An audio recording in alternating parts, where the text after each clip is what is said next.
আসসালামু আলাইকুম। Hello everyone, welcome back to my channel Manjaras kitchen BD. আশা করছি সবাই ভালো আছেন। বিভিন্ন ধরনের চপের রেসিপির মধ্যে ডিমের চপ খুবই মজাদার ও মুখরোচক একটি রেসিপি, যেটা কম বেশি সকলেই সারা বছরই খেতে পছন্দ করেন। বিশেষ করে রমজান মাসে ইফতারিতে এটা পছন্দনীয় একটা রেসিপি। তাই আমি আজ আপনাদের সাথে শেয়ার করছি খুব কম সময়ে ও সহজেই এই ডিমের চপের রেসিপি কিভাবে বানানো যায়। তো চলুন শুরু করা যাক।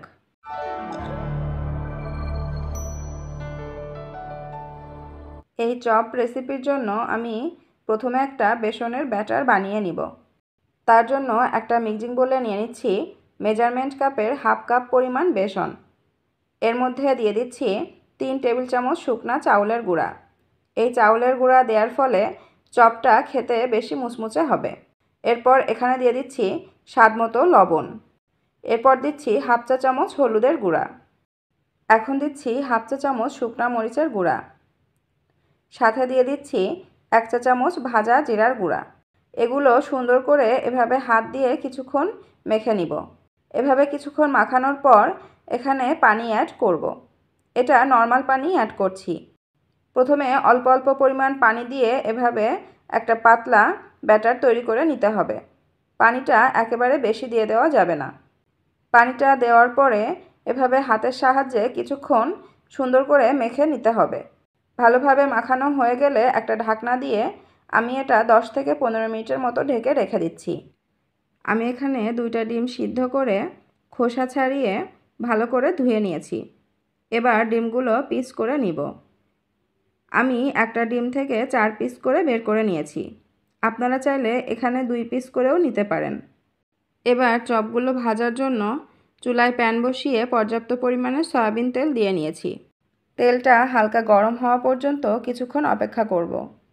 এখন আগে থেকেই তৈরি করে নেওয়া বেসনের মধ্যে সুন্দর করে ডিমের গায়ে এভাবে বেসনের গোলাটা মাখিয়ে এখন গরম হয়ে আসা তেলের মধ্যে একে একে চপগুলো ছেড়ে দিচ্ছি। চপগুলো বানানোর সময় চুলার আঁচ অবশ্যই লো টু মিডিয়াম রাখবেন। কিছুতেই হাই হিটে চপ ভাজবেন না, তাতে চপগুলো উপর থেকে দ্রুত কালার চলে আসবে কিন্তু ভিতরে কাঁচা থেকে যাবে। এগুলো দেওয়ার পর একটা চামচের সাহায্যে এভাবে তেল উঠিয়ে উঠিয়ে চপের উপরে দিয়ে দিতে হবে। এতে চপের উপরের পাশও ফুলবে ও খেতেও মুচমুচে হবে। ভিউয়ার্স, আমার ভিডিওটি আপনাদের ভালো লাগলে বিভিন্ন ধরনের মজার মজার রান্নার রেসিপি দেখার জন্য মনে করে আমার চ্যানেলটি সাবস্ক্রাইব করে দিবেন এবং অবশ্যই পাশে থাকা বেল বাটন প্রেস করে রাখবেন পরবর্তী রান্নার নোটিফিকেশন পাওয়ার জন্য। চপগুলো নিচের পাশ ভাজা হয়ে গেলে এখন এগুলো একে একে উল্টে দিব উপরের পাশ ভাজার জন্য।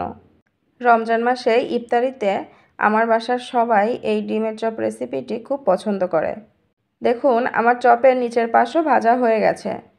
এখন এগুলো আরও কিছুক্ষণ এভাবে উল্টে পাল্টে ক্রিস্পি করে ভেজে নিব। আমার চপগুলো ভাজা শেষ। এখন এগুলো তেল ঝরিয়ে আলাদা একটা পাত্রে নামিয়ে নিব। দেখুন ভিউয়ার্স, ডিমের চপগুলো কত চমৎকার দেখাচ্ছে। এগুলা খেতেও অনেক মুখরোচক। আমি একটা ভেঙে আপনাদের দেখাচ্ছি। দেখুন ভিতরটাও প্রপারলি হয়ে গেছে।